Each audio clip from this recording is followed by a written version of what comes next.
Welcome back. This is another Sage Insight. I'm Parvez Khan, business and personal coach. I wanted to talk for a few minutes, hopefully not too long. I hope it doesn't go too long, on a concept because it's been with me for some time. It's personal, and also those around me have inquired about this. So I'm of South Asian descent.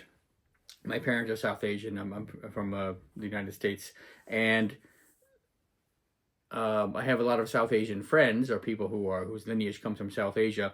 And one of the questions that I've had and others have had routinely is, man, why do I show up late everywhere I go? Why am I always running 5 minutes late or a few minutes late? Or why is my concept of time different from my peers, my friends, my colleagues? Why is it different? Why, in short, why am I always late? And this is a great question. And to dive into it appropriately, we have to go into a theory of a gentleman whose philosophy influenced me years ago and still influences me in my work. His name is Edwin Nichols, and he's actually close to me in Washington, D.C. And he taught me his philosophical aspects of cultural difference theory years ago. And I'm not going to go through the whole thing because it would take 2 hours to explain, and it's his theory anyway. However, I will mention this. When it comes to time, and I'm not going to go too far into this, like I said, I'm just going to give you bits here that are relevant.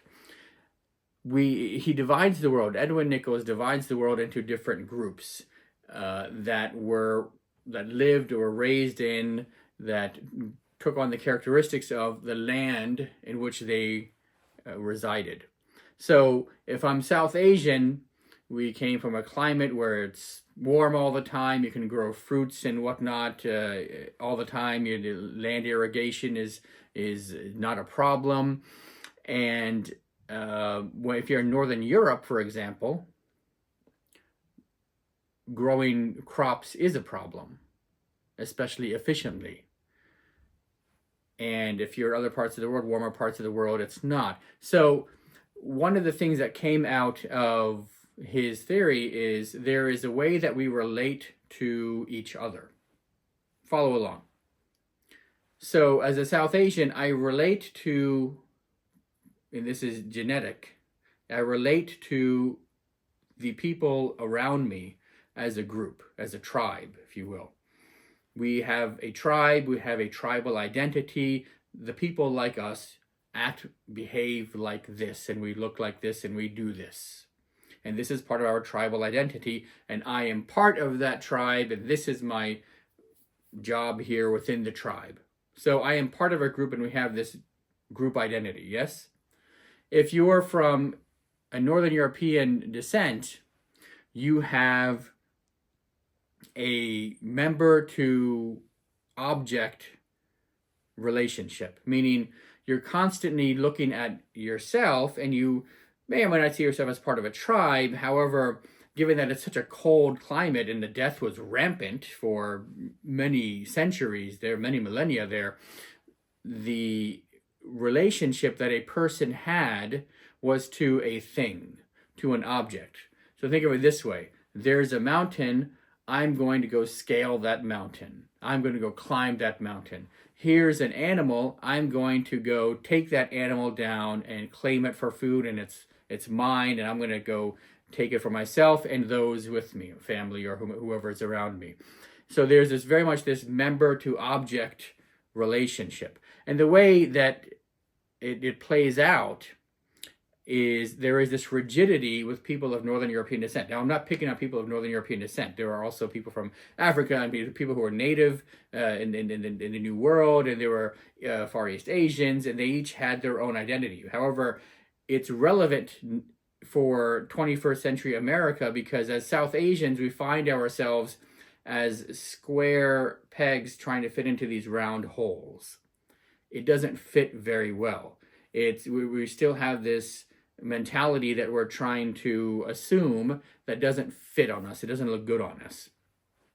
And so the majority of the people who are who live in 21st century United States of America have this Northern European background, and the way they do things, this is just how we do things, has been influenced by this member to object relationship. Part of that has been this rigidity with which they operate. So think of time, which is based upon the second. The second, 1,000, 2, 1,000, the second, the basis for all time, 60 seconds in a minute, 60 minutes in an hour, 24 hours in a day, 7 days in a week. The basis of time is that second, and that second was perfected by was started by Ptolemy, and then it went to the Muslim Persian al-Biruni, and then it went back into Europe after the Enlightenment in the 17th century. I mean, Marie Mersenne actually took what we call Newton's cradle, or the pendulum, and he perfected the second. Tick, tick, tick. He perfected that, which became the basis for time.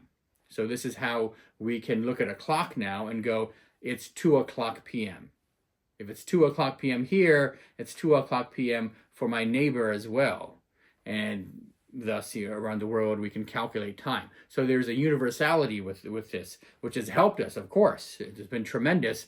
And it also has given us this rigidity. I will meet you in the market at 2 o'clock. That's that time-space reality. I will meet you. I and you will meet in the market there, not here, not anywhere else, in the market at 2 o'clock p.m., precisely at 2. Whereas my South Asian ancestors would have said, I'll meet you in the market at this time of day. Because they didn't have a watch, there were no smartphones, even clocks. If they had a clock, it was at home, if they had one. And so they would go by the sun, and they would say, at this time of day, and they would have a name for the time of day, I'll meet you at the market. And it afforded them the opportunity to meet that person eventually, once they found them, and also to go meet their friends and meet everyone else. And eventually they would meet with the person with whom they wanted to meet at 2 o'clock p.m. in the market, and they would sit down and they would have a discussion. So there's this rigidity with which how Northern Europeans operate with time. South Asians, people from Middle East background and African background, far less rigid. However, they're much more relationship oriented. So we are here. We will finish this work here. We're fully here. And when we're done here, to the extent that we need to be done, when we're done here, then we'll move on and we'll go to the next appointment. In fact, to this day, in parts of northern Western African countries, Senegambia and moving into Niger and the Central African Republic, it's actually rude for you to show up less than 20 minutes late for your appointment.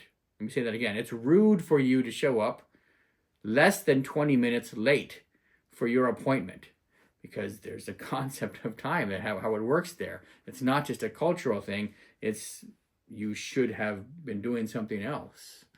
Where were you prior to this?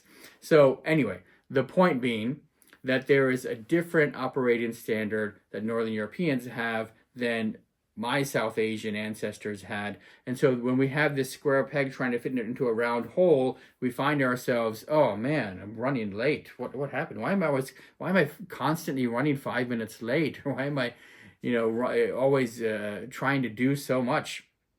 And we beat ourselves up. That's not good. Instead, what we're missing is the heart piece. With this rigidity, the way that, from this Northern European mentality, it helps with actually accomplishing tasks and being efficient. Efficiency is, think of Germans and their efficiency. That's the art of their culture, is efficiency. And there's a heart piece that's missing. There's a voice of the group piece that's missing. The tribal identity piece that's missing, that we as South Asians tend to have more of. and other people as well. So here's what I offer. After all of that, diving a little into Edwin Nichols' theory, which has greatly influenced me, there is this ease and flow with which we can operate. There's this forgiveness we can have for ourselves. Not like, oh, I'm genetically disposed to being late, or I'm genetically inferior. No, no, no. Your ancestors had a different concept of reality than the ancestors of the people who live around you. Does that make sense? And so that's the square peg in a round hole reality. So allow for forgiveness to happen, and allow for yourself to understand, oh, okay, so there's an understanding that I have, that I'm predisposed to, and then I can change it. It's malleable. Then I can change that reality and say, okay, from this place, let me allow myself to buffer, to have buffer time. Whenever I say I'm going to be somewhere, I automatically put in 15 minutes extra. The worst case scenario, you'll be like 5-10 minutes early, which is on time by Northern European standards. Also doing less. How many of you find yourself on the phone, cooking dinner, doing the laundry, washing the dishes, and watching the kids all at the same time? That's multitasking, and we know now from research that multitasking is a blank concept. It's a concept that somebody created, and it doesn't really exist because our focus can only go to one place at a time. So allow yourself forgiveness, build in buffer time. Then from that place of forgiveness, you can allow yourself ease and flow, build in buffer time, do less, and allow yourself travel time. Do what you need to do in order to assimilate, assimilate maybe isn't a great word, acculturate into a society where time is seen as money, sure, and time is seen as precious, and time is seen as king. Everything is running by the second, tick, tick, tick. And then from this place, you can do more to bring in the heart piece. Once you're there, once you've met with the person on time, you can bring in the heart piece and say, you know, I'm here, I'm with you, let's bring in the heart. In the way that you know how to do so. So I hope this was helpful. I hope this sheds just a little more light into this concept. We could go very deep into this concept, and I just wanted to answer it in respect and with respect to how I and people like me might find ourselves sometimes not being on time or running late all the time.